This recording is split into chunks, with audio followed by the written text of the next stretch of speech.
우리 마태복음 4장은 예수님께서 공생애를 시작하시면서 세례를 받으시고 광야에 나가사 마귀에게 세 가지 시험을 받으신 것을 먼저 우리에게 보여주고 있습니다. 첫 번째 시험은 예수님께서 40일 동안 금식 기도를 하신 거로 이 마귀가 예수님을 시험할 때 예수님께서 굶주리신 것을 알고 광야에 돌들로 떡덩이가 되게 하라 하는 시험이었고요. 두 번째 시험은 성전 꼭대기에서 뛰어내리라. 내가 하나님의 아들이거든 하나님께서 천사를 통해서 내 발이 땅에 떨어지지 않게 하리라. 이렇게 시험한 것이었고요. 또 세 번째 시험은 천하만국 영광을 보여주면서 내게 엎드려 경배하며 이 모든 것을 너에게 주리라 라고 하는 것이었습니다. 이 세 가지 시험을 통해서 우리 두 가지를 잠시 우리 살펴보고자 합니다. 첫 번째는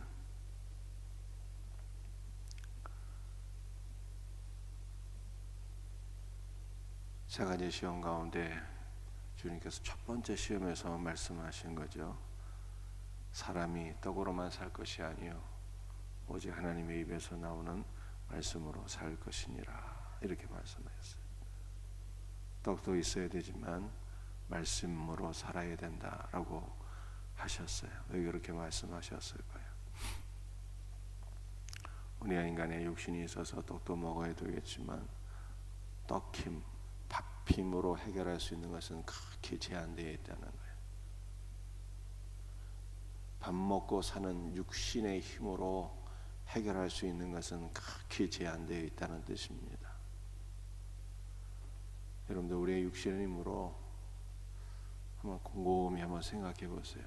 무엇을 해결할 수 있을까? 머리털 하나 검게 하거나 희게 하는 것, 이것도 할 수가 없어요. 여러분들이 늘 염려하고 노심초사하는 자녀들의 미래를 해결할 수 있을까요? 해결할 수 없습니다. 자녀들의 미래는커녕 자신의 미래도 바꿀 수가 없어요. 그렇지 않습니까? 과연 밥 먹고 육신의 힘으로 우리가 해결할 수 있는 일이 무엇일까?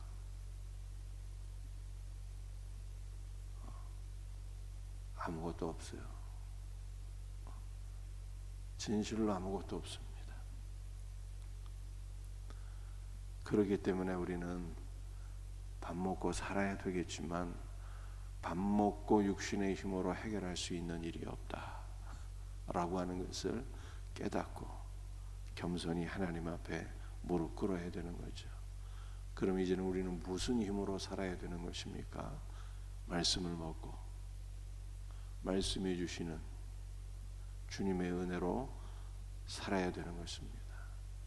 주님의 은혜로 살아야 되는 거예요. 주님의 도우심으로 살아야 되는 것이고 내 힘으로 안 되니 주님께서 역사하옵소서 이렇게 기도하면서 말씀을 먹고 말씀의 힘으로 살아야 돼요. 주님이 역사하시면 능치 못할 일이 없잖아요. 믿는 자에게 능치 못할 것이 없다고 주님께서 말씀하셨어요. 내게 능력 주시는 자 안에서 내가 모든 것을 할 수 있다고 바울이 또 말하기도 했습니다. 그러니까 자기가 모든 일을 할 수 있다는 것이 아니라 능력 주시는 자 안에서 그 그리스도의 역사 안에서 모든 것을 할 수 있다고 바울이 고백한 것을 우리가 깨닫고 우리는 밥 먹고 육신의 힘으로 할 수 있는 일이 심히 제한되어 있다는 것을 깨닫고 말씀의 힘으로 주님의 은혜로 주님의 도우심으로 사는 자가 되어야 합니다. 이와 같은 은혜가 있기를 주의 이름으로 축복합니다. 두 번째로 우리가 살펴보고 싶은 것은요, 시험에서 이기는 방법이에요. 시험에서 이기는 방법이 무엇입니까? 말씀과 기도입니다. 주님께서 기록하였으되 기록하였으되 기록된 말씀으로 마귀는 물리쳤고요. 또 주님께서 먼저 40일 동안 금식하고 기도하실 때 마귀의 모든 시험을 물리치신 것을 우리가 기억하셔야 돼요. 그러므로 마귀의 시험과 유혹은 지금도 계속되지만 우리는 어떻게 마귀와의 영적 전쟁에서 승리할 수 있을 것인가를 깨달아야 되는데, 예수님에게서 그 승리의 원인을 발견해야 되는 것입니다. 기록된 말씀으로 우리가 마귀를 이길 수 있고 기도함으로 마귀를 이길 수 있는 거예요. 여러분들이 기록된 말씀이 우리의 심령에 있어야 된다는 것입니다. 우리의 머리에 있어야 된다는 거예요. 마귀의 역사가 일어날 때마다 내 입에서 선포할 수 있는 말씀이 있어야 된다는 거예요. 여러분들 얼른 말씀이 떠오르는 자가 되어야 되잖아요. 전도할 때도 필요한 말씀이 떠올라야 되고요. 말씀을 가르칠 때도 말씀이 떠올라야 되고요. 마귀가 유혹을 할 때도 말씀이 떠올라야 되고요.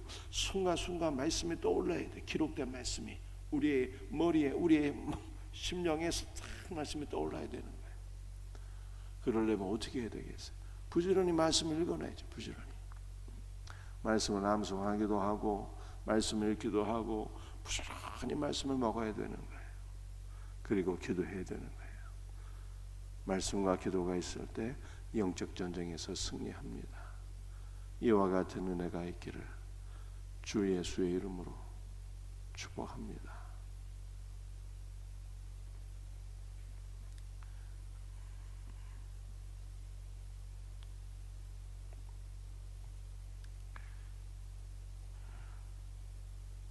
(12절부터) 쭉 한번 읽어보겠습니다. 예수께서 요한이 잡혔음을 들으시고 갈릴리로 물러가셨다가 나사렛을 떠나 스불론과 납달리 지경 해변에 있는 가버나움에 가서 사시니, 이는 선지자 이사야를 통하여 하신 말씀을 이루려 하심이라 일렀으되, 스불론 땅과 납달리 땅과 요단강 저편 해변길과 이방의 갈릴리여, 흑암에 앉은 백성이 큰 빛을 보았고 사망의 땅과 그늘에 앉은 자들에게 빛이 없도다 하였느니라.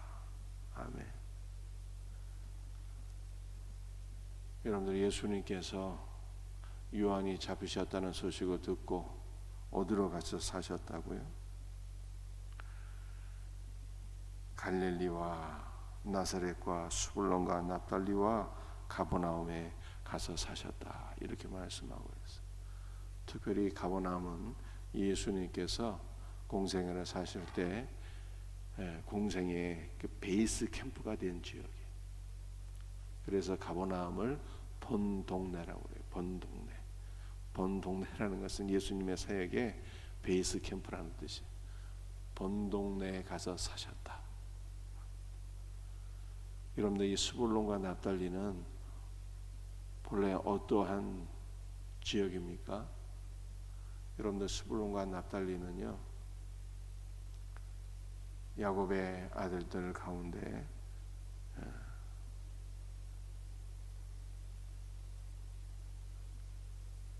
야곱의 서자들이야. 서자들. 본분에게서 난 이 아들들이 아니라 이 서자들입니다. 그리고 이 스불론과 납달리 갈릴리 지역은요, 북이스라엘 멸망했을 때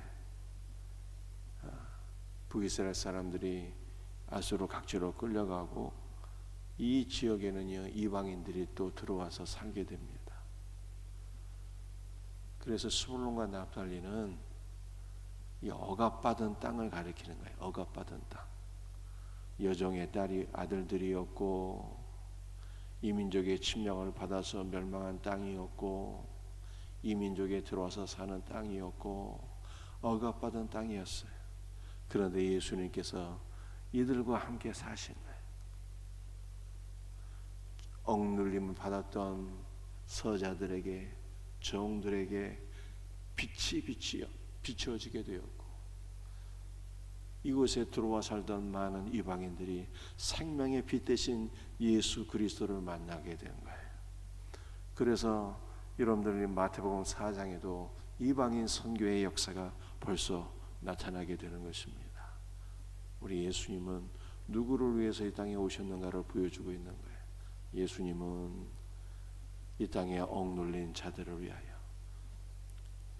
이 땅에 버림받은 영혼들을 위하여, 이 땅의 이방인들을 위하여, 작은 자들을 위하여 오신 예수 그리스도라는 거예요. 그래서 제가 성탄절 설교에도 말씀하지 않았습니까? 예수님은 작은 자로 오셨는데 작은 자들의 구원을 이루기 위하여 오셨다라는 것을 오늘 마태복음 4장에도 우리가 발견하게 되는 것입니다. 작은 자로 오셔서 작은 자들을 구원하시는 예수께서 오늘날 또한 작은 자들을 긍휼히 여기세요. 억눌림 받는 자, 고통받는 자, 문제 가운데 있는 자, 연약한 자, 아픈 자들 주님께서 긍휼히 여기십니다.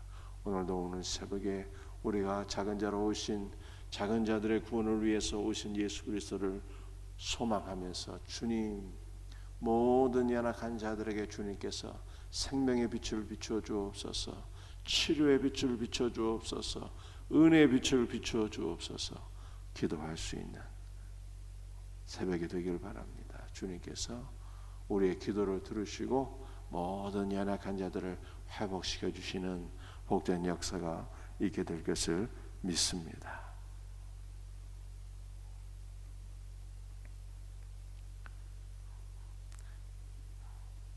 (18절부터) 한번 보시겠어요? 갈릴리 해변에 다니시다가 두 형제 곧 베드로라는 시몬과 그의 형제 안드레가 바다에 금을 던지는 것을 보시니 그들은 어부라 말씀하시되 나를 따라오라 내가 너희를 사람 낚는 어부가 되게 하리라 하시니 그들이 곧 그물을 버려두고 예수를 따르니라. 거기서 더 가시다가 다른 두 형제 곧 세베대의 아들 야고보와 그의 형제 요한이 그의 아버지 세베대와 함께 배에서 금을 깁는 것을 보시고 부르시니 그들이 곧 배와 아버지를 버려두고 예수를 따르니라. 아멘. 우리 예수님께서 12명의 제자들 가운데 가장 핵심적인 제자들 4명을 부르시는 것을 볼 수가 있어요. 안드레와 베드로였고요, 야고보와 요한이었어요. 여러분들 이 둘은 다 형제들이죠. 안드레와 베드로가 형제.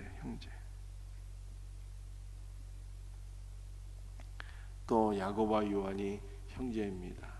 예수님께서 이 형제들 4명을 제자로 부르셨어요. 나를 따라오너라 하시면서 4명의 제자들을 부르셨는데요, 예수님께서 이 4명의 제자들을 부르신 목적이 무엇입니까?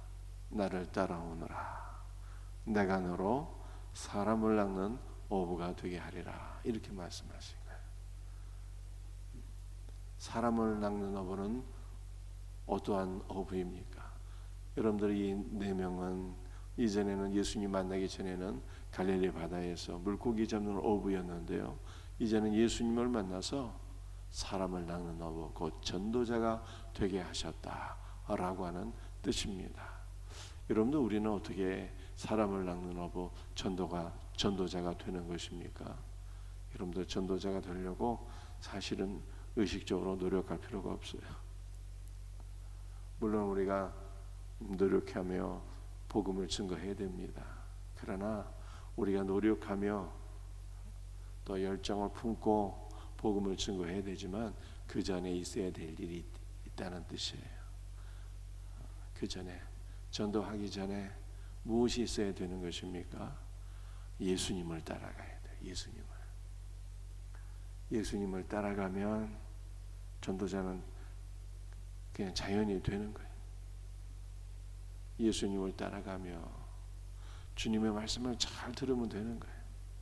여러분들 우리 예수님께서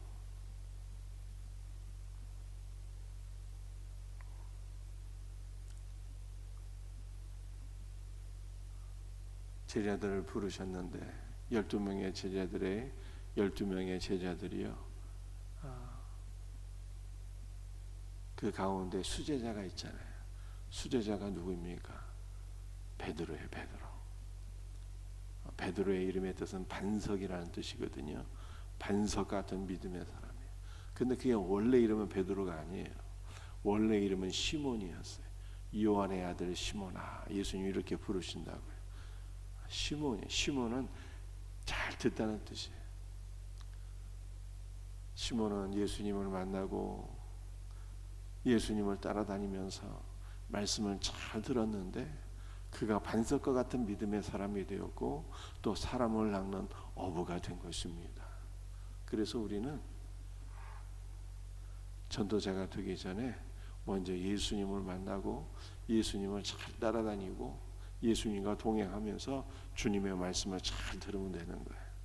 주님의 말씀을 잘 들으면 우리가 반석과 같은 믿음의 사람이 되고 사람을 낚는 어부가 되는 것입니다.